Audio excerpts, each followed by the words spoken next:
Hey everyone, welcome back to another video. Today I'm going to share 10 interesting facts about countries across the world.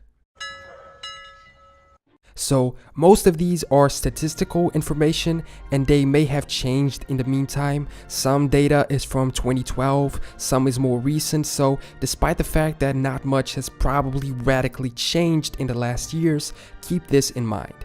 First off, we have the country with the world's largest prisoner population, the United States of America. An inquiry in 2012 found that the USA have over 2 million people behind bars. That's more than the entire population of Latvia and almost double the population of Cyprus. All of the US's population represents 5% of the world. However, their prisoners represent 25% of the world's prisoner population. As runners-up, we have China with 1.5 million prisoners, Brazil with 690,000, and Russia with 580,000 people in custody. At the bottom of this list, we have San Marino with an astounding 3 people registered as prisoners. But when we look at percentages, specifically the incarceration rate per 100,000 people, despite having the US in first place as well, we have El Salvador and Turkmenistan in second and third places due to their lower population totals. Next, a country which makes most of its national income off the internet, Tuvalu. A country in the Pacific Ocean of Polynesian culture and with only about 10,000 people living in it. They're independent since 1978, but still have the British Queen as head of state. For some time, Tuvalu wasn't able to join the UN, not because of any problem with other countries' recognition of sovereignty or violation of any rights, but simply because they couldn't afford the $100,000 entrance fee. But all their problems were solved in the year 2000. They were attributed the abbreviation of .tv for online domains, and since it's a desirable domain because of television, they negotiated a 12-year lease for it for $50 million. Keep in mind that their GDP in 2016 was a mere $39 million, so they make more money off leasing their web domain than they do with their economy. With this money, they were able to invest in their country and also finally join the UN as the 189th member. Third on the list, we have the country with the most spoken languages, Papua New Guinea. English is the official language, but only on paper. A mere 1 to 2% of the population actually speak it on a daily basis. Hundreds of others are used by the native population, 820 to be precise, counting 12% of the world's total number of languages in one country alone. Papua New Guinea is also full of other interesting facts, like the number of languages demonstrate. It's one of the world's most diverse countries, and also one of the least explored on Earth due to its dense rainforest. There are projected to be many undiscovered animal species living inside it. Despite having a poor population, which is mostly focused on agriculture, the country has discovered large deposits of oil and natural gas, which might help change the economic reality of the country. Next, we have an interesting fact about Greenland. They're big fans of football, ever since the Danish settlers brought it over when they colonized the island. But sadly, they aren't allowed to join FIFA. Greenland's weather makes it impossible for grass to grow, or at least the type of grass that FIFA regulation requires.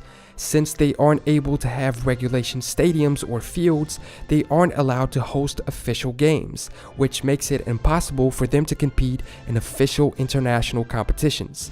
Their fields are made of synthetic grass, but apparently that wasn't enough for FIFA to let them join. So in the eyes of international football, they're kind of seen as part of Denmark. The Faroe Islands, however, also politically tied to Denmark, have their own team and football independence, if you will. In fifth, we have the world's most overweight country, and keep in mind that this is percentage-wise. Nauru in the Pacific Ocean has the world's largest percentage of overweight people at an astounding 95%. However, Nauru has a reasonably small population. In fact, it's the world's smallest island nation, covering only 21 square kilometers. So when you compare it to other countries like the US with 33% or the UK with 27%, these countries actually have more overweight people. Nauru is only ahead in terms of percentage. The top spot on this list has changed throughout each year, and usually its taker is another Pacific island of the same sorts. The low population on each of them makes it easy for any problem to affect a majority of the population. Another fun fact about Nauru is that it's the only Republican state in the world which doesn't have an official capital. I guess their size is so small that it doesn't make sense to have one. Now we take a look at a country which is at the center of the world, kind of. Kiribati is the only country on Earth which falls into all four hemispheres, having the equator cross through it and spreading over the eastern and western hemispheres, being located where these lines all meet. Keep in mind that it's an archipelago and its land is spread across these dividing lines through many islands. Because of this, it's the country where the sun rises the earliest, being the first country to see the new year every time December 31st comes around. It has 33 atolls and reef islands, only 21 of which are inhabited, and 90% of the population lives on the Gilbert Islands. It has around 100,000 people, which seems like a reasonable amount for a set of small islands in the middle of the Pacific Ocean. We travel to North Korea for the next one, the country in the world which is arguably the most closed off to the exterior. Does its reputation justice with its usage of a specific and exclusive computer operating system. Forget disputes between iOS or Windows, the few North Koreans with access to a computer use an operating system called Red Star OS. It's based on Linux and was developed by the Korean Computer Center. Before its development, it is said that most computers in the country use the Red Hat Linux OS or Windows XP. Some screenshots make it look actually pretty similar to the early versions of Apple computers. In 2013, leader Kim Jong-un was seen with an iMac on his desk in a photo, so this might be the reason for the look similarity. It uses a modified Firefox browser called Nainada, which translates to My Country. Next, North Sentinel Island. Not actually a country, but worth a mention since it's pretty interesting. They are located on North Sentinel Island, off the coast of Burma and India in the Bay of Bengal. They are a civilization which remain up to this day the most isolated tribe in the world, avoiding contact with any type of people who come from the exterior. In the time of colonialism, the British in control of India tried contacting them, but it didn't go so well, and independent India had a similar experience with the locals.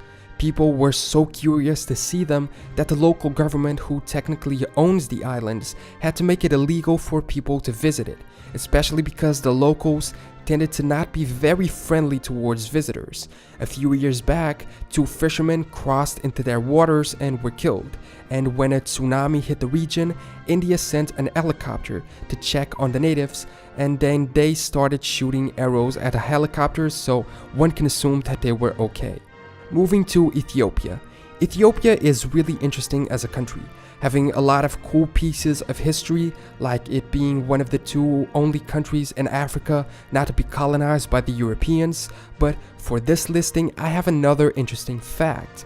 Due to the strong presence of Coptic Orthodox churches in the country, Ethiopia's traditional calendar is 7 years behind the rest of the Western world, being the second largest populated country in Africa with over 90 million people, which on the 31st of December of this year will be celebrating going into 2011. Lucky them. Lastly, we have the world's quickest disappearing country, Latvia. As of 2017, no other country on Earth is having a larger population decrease than Latvia. In 2017, statistics point to a loss of 18.2% of its population, mostly due to young people moving outside of the country. Ever since the country joined the EU, its people have gotten a closer look at the quality of life in other European countries. And since they now have free movement of people, the national population has gone abroad in search for better chances. The same thing has happened with its Baltic neighbors of Estonia and Lithuania.